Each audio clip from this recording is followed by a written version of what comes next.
23 दिनों की पुकार। दिल्ली की सुबह थी। संसद की ऊंची इमारतें अपने स्थान पर मौन खड़ी थी, लेकिन जंतर मंतर की सड़क पर हजारों विद्यार्थियों की आवाज गूंज रही थी। वे सत्ता बदलने नहीं आए थे, वे केवल इतना चाहते थे कि उनकी वर्षों की मेहनत पर किसी भी प्रकार का संदेह न रहे। किसी ने 4 वर्ष पढ़ाई की थी, किसी ने अपने पिता की छोटी सी दुकान बेच दी थी, किसी ने मां के गहने गिरवी रख दिए थे।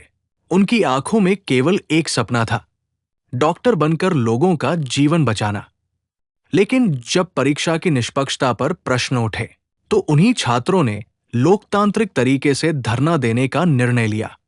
दिन बीतने लगे, 1, 2, 10, 15, 20 और फिर 21वां दिन। धरने पर बैठे छात्रों के बीच समाजसेवी सोनम वांगचुक भी लंबे अनशन के बाद कमजोर पड़ चुके थे। उनका चेहरा पीला था, आवाज धीमी थी, लेकिन शब्द अब भी दृढ़ थे। उन्होंने कहा, युवाओं की आवाज को सुनना किसी भी लोकतंत्र की सबसे बड़ी जिम्मेदारी है। रात ढलते ढलते ये समाचार फैल गया कि पुलिस ने सोनम वांगचुक को हिरासत में ले लिया है। ये खबर सुनते ही धरना स्थल पर गहरा सन्नाटा छा गया। कुछ छात्रों की आंखों से आंसू बह निकले। फिर भी धरना समाप्त नहीं हुआ। एक छात्र ने तिरंगा ऊंचा उठाकर कहा, यदि हमारी आवाज को एक मंच से हटाया जाएगा, तो हम उसे अपने दिलों में जिंदा रखेंगे। दिन आगे बढ़े, धरना जारी रहा। भूख, थकान, बारिश, धूप, कुछ भी उन छात्रों के संकल्प को डिगा नहीं सका। और फिर आया 24वां दिन। उस दिन विपक्ष के नेता राहुल गांधी छात्रों से मिलने पहुंचे। उन्होंने घायल विद्यार्थियों से बात की, उनके माता पिता का हाल पूछा। उन्होंने कहा कि छात्रों की बात सुनी जानी चाहिए। कुछ ही देर बाद प्रदर्शन स्थल पर तनाव बढ़ गया। पुलिस और प्रदर्शनकारियों के बीच टकराव हुआ। उस अफरातफरी में कई लोगों के घायल होने की खबरें सामने आईं।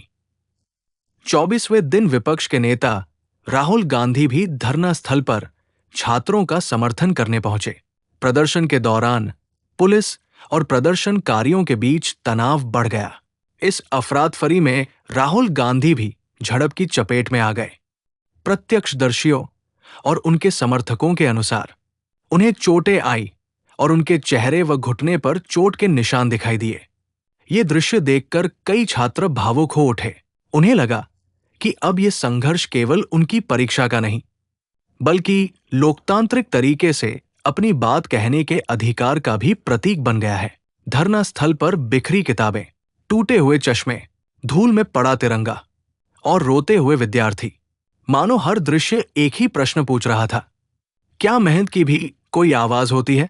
लेकिन उस शाम सबसे मार्मिक दृश्य तब था जब घायल छात्र अपने सिर पर पट्टी बांधे फिर उसी धरना स्थल पर लौट आए।